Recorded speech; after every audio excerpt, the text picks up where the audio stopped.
Hey guys, welcome back to Otra, Noche, Miami, a South Florida sports talk show. I'm your host Kenny, joined alongside, like always, my co-host Alonzo. Yo. Before we get started today, today's episode is going to be the Miami Heat versus Orlando Magic.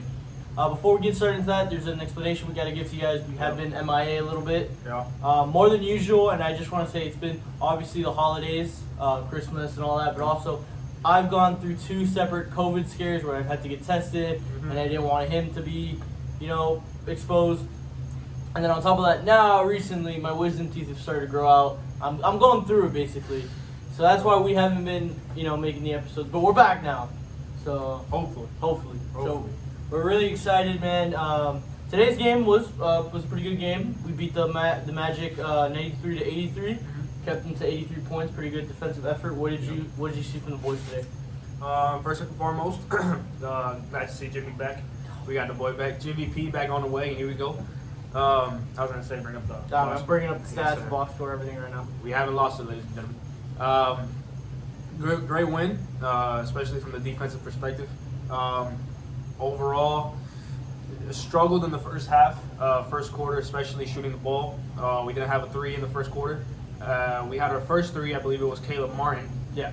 With like 4 minutes left in the second quarter, so we had our shooting woes in the beginning, but we brought it back in the second half. I think we played extremely well. Yeah.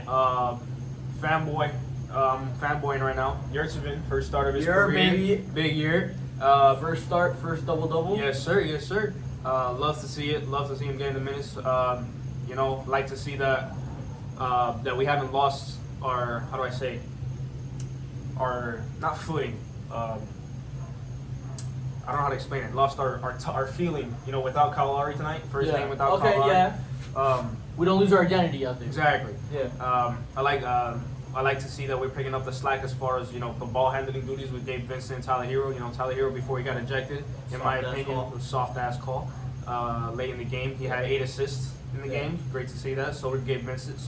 And even if he wasn't getting those assists, he was passing that rock beautifully. Oh yeah. Great ball movement all around today's game. Great defensive effort at less than 85 points. That's amazing.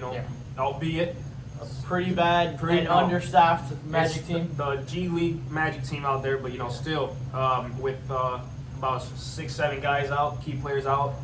We like to see that we kept our identity no matter who's playing out there. So love to see it.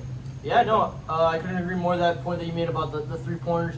Even though we did pick it up in the second half with the 3-pointers, we still finished 10 for 34 from the 3, 29% as a team.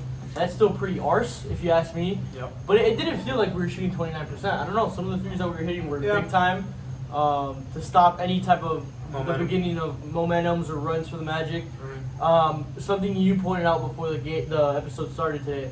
We had no 20-point score tonight. Yeah. It was a mixture of everybody stepping up today. It's you got to see guys like obviously YURTSZN first start.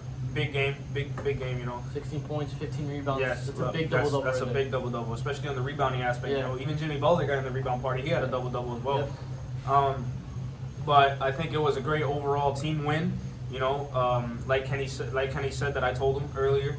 We didn't have a 20-point scorer tonight, and that just goes to show you that we don't care about the numbers. Like Jimmy Butler is our all-star, our all-star MVP candidate, all that type of stuff. He only had 17, right? But again, he's not here to put up 30.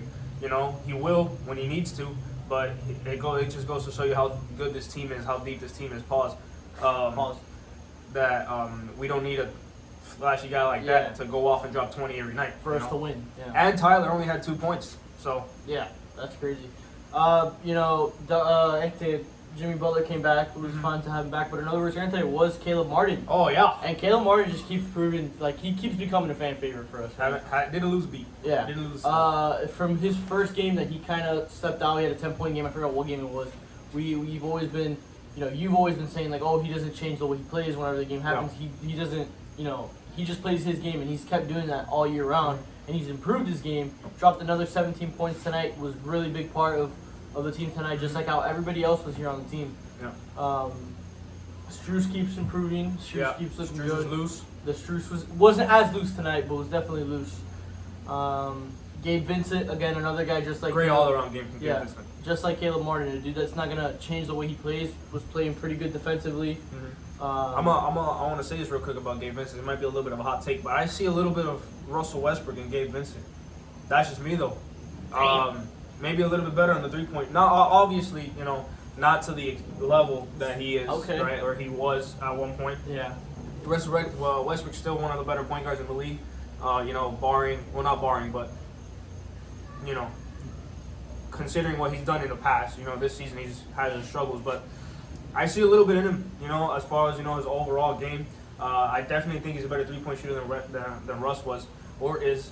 But I like to see, when Kyle Lowry's out, he gets to start. I don't feel like as scared as I once was when Gabe Vincent's our starting point guard. Yeah. Because there was a time, last couple seasons, I'm like, Gabe Vincent starting? Oh my God. Yeah. But no, great overall game from him. He had 13 points, 8 assists. Again, handling the ball. Him and Tyler with the ball handling duties. Without Kyle Lowry, really taking that big step. He had 5 rebounds. Plays his great defense. I see a little bit of rest in him. Obviously not. Oh my God, exact image. But I think his game is similar to him at certain aspects. That's just me. Continue.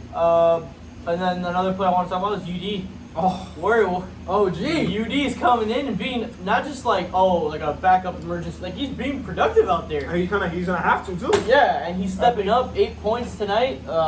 It was awesome seeing him on the court.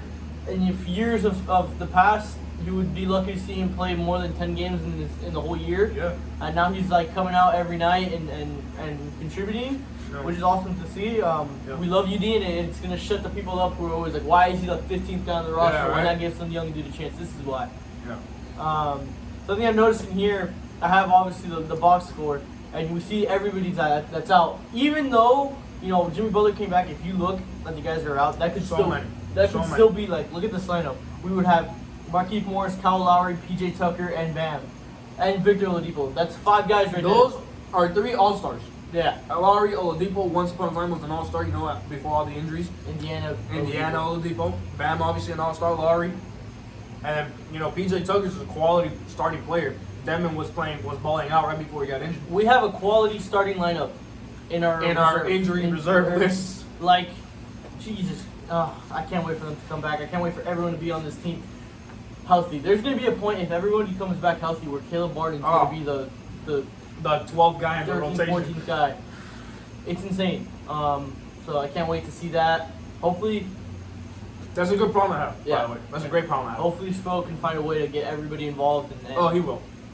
Especially not that I want to say it, but with COVID still going around, you never know. So certain people might go down, might come back. So hopefully no injuries, but they do happen, right? As you see, Bam, PJ, Denman, all these people. And Markieff Morris still out with the neck thing, but we've seen him working out. He should be back anytime now. But he's gonna figure it out. People are gonna get their chances. They just gotta execute when it does. And hopefully, come playoff time, we're all healthy. No COVID, no injury, no nothing. And we go on that little playoff run that we always do. Yeah, as long as we're healthy for the playoffs, that's all I care about. Yep. Which I honestly think we will. Yeah, which would be awesome. We moved to 21-13. Sorry guys, I'm trying to find the standings here. The standings aren't updated. We're still 4th. We're half a game back from the Bucks. Yep, we're 21-13, and it's anybody's game at the top of the East. Oh yeah. So you would think it's a lot. How do I say, more spread out, dispersed? Yeah. Than you think. We're looking at it right now. First place Brooklyn is 22-9. Second place Milwaukee. Bulls is 19-10. The logo kind of does. Yeah, Bucks and us right under it. 22 wins, 21 wins now. Cavs 19 wins. It's all right there, man. We're all within the 1 through 5 are all between 3 games. 3 games. So hopefully we can keep going on this win streak. Or not, we can go on a win streak, go on a hot streak, and get closer to that top seed. And I want to be the number 1 seed in the East. I want to be the team. I want to be that team. Don't forget, we've already beat Brooklyn once. Yeah. And the Bulls twice, I think. The Bulls twice, and the Bucks twice. And the Bucks twice. We just can't beat the Cavs. Yeah, the Cavs are kryptonite. So. Yeah. But I think if we're in the top seed, one of the top 2-3 seeds, we won't have to worry about the Cavs for a little bit. Hopefully. A little bit. That is the hope. Yep. Anything else you got to say on the game, on the Heat? Anything you want to say? No. One negative note, but it's really quick. Duncan Robinson. He only had 2 threes. You know, quality looks.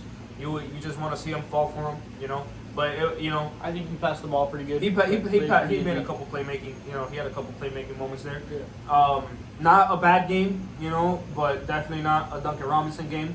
I wasn't even going to mention him just because I don't think he deserved to be trashed on. No, I'm not really trashing on. I'm just saying like you know, he only made 2 threes, but his impact, you know, he draws so much attention. He played a good game. Like he wasn't out there chucking threes and struggling with his head down, shooting us out of the game. Just like exactly. Sorry. Oh my god. But no, it's not trashing on him, not bashing on him. It's just I wanted to see a couple more of his threes falls because they were good looks. That's all I'm saying. But not a bad game by any means. Passed the ball well, got all the attention on 3-point line, passed it up. He played well. Yeah. I just want to say the MVP not of the game, not even an athlete. We're talking about the MVP right now are the mosquitoes. Oh yeah. They're killing us right now. So if you see us like scratching, sorry, that's what it is. Anyways, I've got nothing else to say. Next game against the Wizards on the 28th. Hopefully another dub for us. It's going to be a good test. Chance to and a good chance for us to keep the momentum going and this homestand strong. All right, guys, we're going to go ahead and finish it here. We're going to sign off. We're happy to be back. Happy to be back in the setup, talking about the Heat. See you guys.